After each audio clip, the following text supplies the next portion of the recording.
good for the backhand. Let me get some balls and we're going to work. A hitting action. Yeah. And dropping it. A toss. Oh. Okay. You got to get the ball in the right place consistently to get it in. Yeah. And you got to have a good hitting action. Yeah. So what do we do to create those? For the hitting action, we use primarily figure eight. Figure eight. Figure eight gives you the action of the hit, right? Yeah. Okay. And to get the action and the rhythm of the toss and catch. Yeah. Toss and catch. Toss and hit. We always toss and hit. Toss and hit. It's a combination of those two drills to put it together, right? Yeah. So stand over there behind me. That's excellent. That's excellent.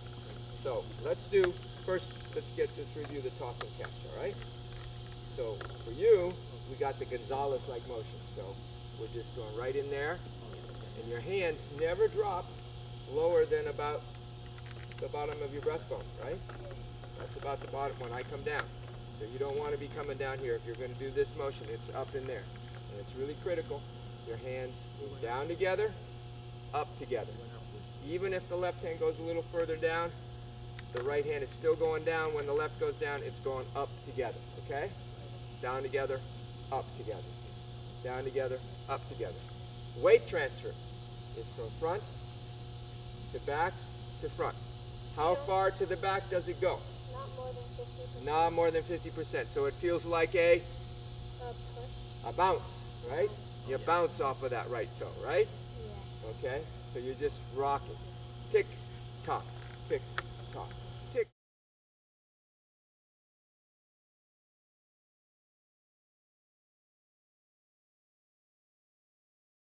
We'll let the ball go. Tick, tock, tick, tock, tick, tock, tick, tock. And you want to come back with the hands together. Yeah. I want them to literally be touching at the beginning. Good evening, Ed. Okay, come back. Okay, not reaching, just comfortable. Okay, get them up a little higher. Okay, so the knees are almost, your hands are almost at the level of your shoulders. Notice my hands are almost at the level of my shoulders, just barely below, right? So it's right in there. It's not quite up straight, a little forward. Okay, forward, back front, back front, back front, back front, and here, back front, and here. That was very good. Okay. So that's the first part. The second part is the figure eight. And if you're really practicing the figure eight, you do a full motion. So you let it drop down. Okay? Okay? So when we do that, we want to focus on getting into this position. Notice my elbow to elbow angle. Not level, it's a little bit tilted, all right? So I'm going to get into that position, which is the same position you're going to get to with your backswing on your Gonzalez-like motion. And you can get there by having the toss pull you forward. You want the left hand to pull you up and forward. That's right. Okay.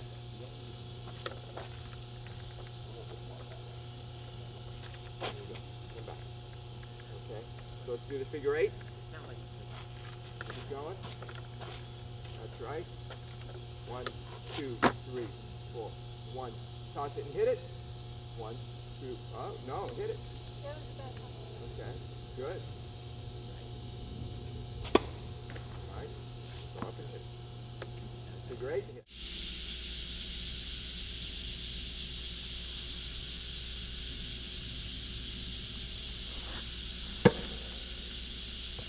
Look at that. I'm good. Okay, we got that on tape. All right, go ahead. Do it again.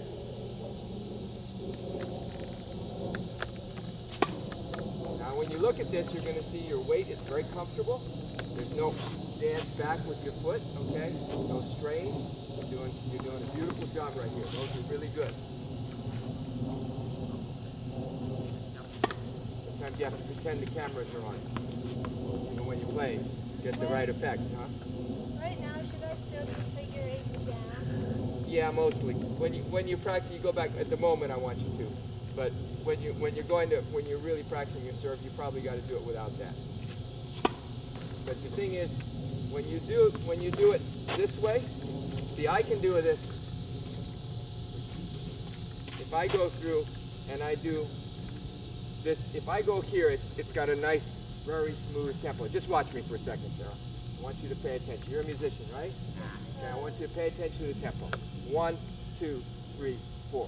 1, 2.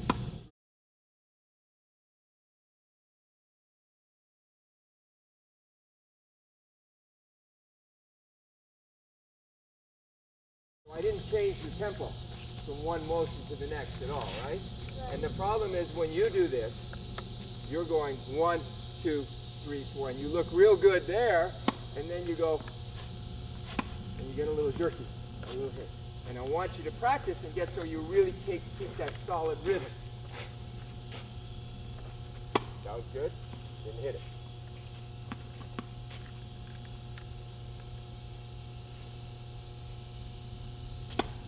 Very good, very good. So you feel that. So the question is, review, come back to the bigger motion to do your figure 8, because then it's a little easier to hold the tempo. Because we're trying to get to the 12 count. Can you do the 12 count for me? Toss and catch, figure 8, and hit.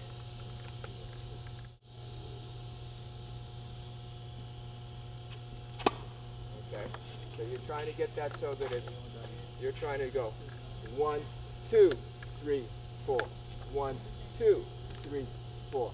1, 2, 3, 4. And at 24. 1, 2, 3, 4. 1, 2, 3, 4.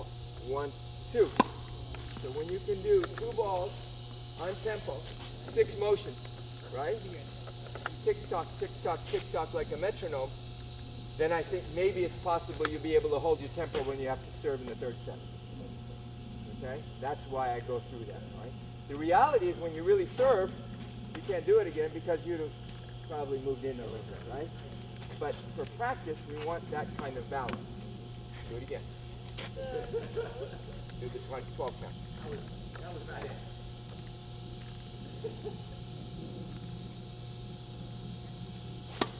Okay, that's good.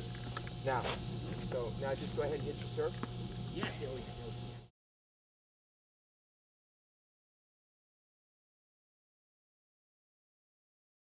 Okay, now I want you to look. You're going to look on the tape, and you're going to see there's a difference in the tempo you had when you went to toss the ball from when you were doing the drill. Okay? Not worried about it right now. I want you to look at that and see that, and see what happened. You got a little quick. And the trick of all this drilling is to get so you maintain that easy tempo. When you do this shortened motion, there's difficulty. You don't have gravity determine the whole thing, so it's a little bit contrived. But you have to get so you maintain that real smooth rhythm, okay? So I want you to look at that on tape, make sure you see that. Now, I want to review, show me the burp.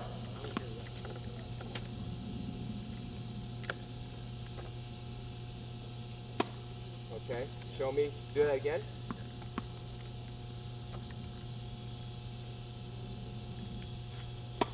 Okay, now I'm going to do it. Step back, let me do it. So it's 1, 2, 3.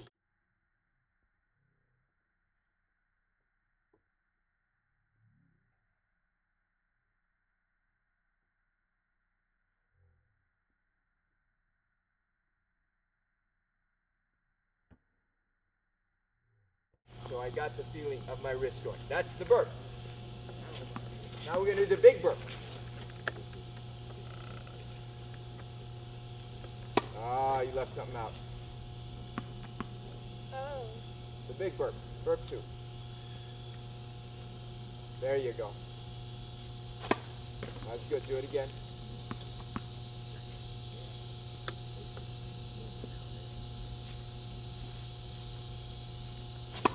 Okay. Now when you look, you'll see your tempo. Watch me. What we want to do is we want the burp, the big burp, and the hit.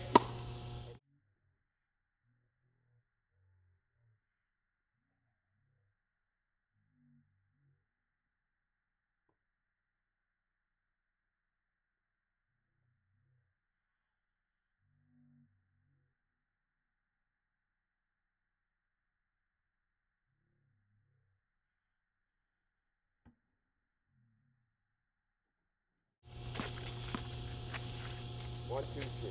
1, 2. Okay. And if you look at that, you're going to see your right foot going back just a little bit.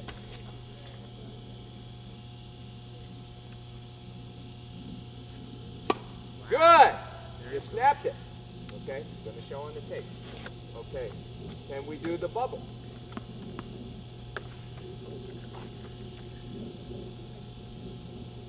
The big bubble? The big bubble. Which is not much different from the big burp, right? Okay, almost the same thing.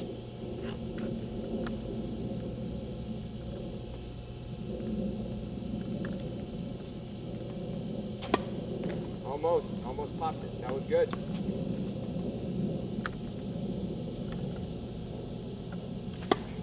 All right, snap up. You're right there, kiddo.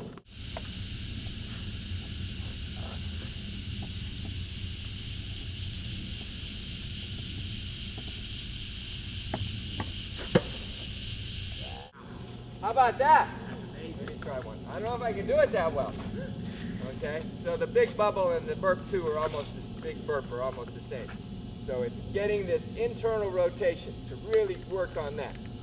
Then pulling up to the trophy position and focusing on getting the same internal rotation. So I'm coming from here with the internal rotation and then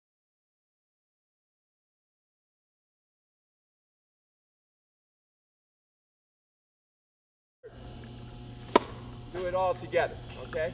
I was almost at some 1, 2, and 3. So I'm really getting the motion up there, okay? Good. 4, 1, 2, 3, 4.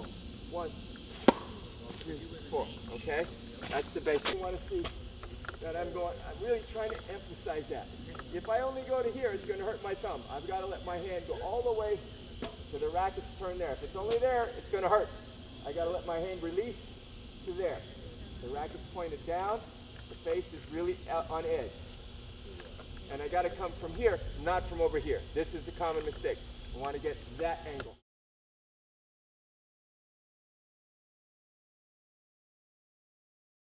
Okay. So when I do the burp, notice just for this drill, my hands move together so that I can hit it.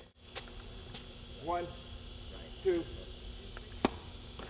Now, the big burp or the bubble is the same thing.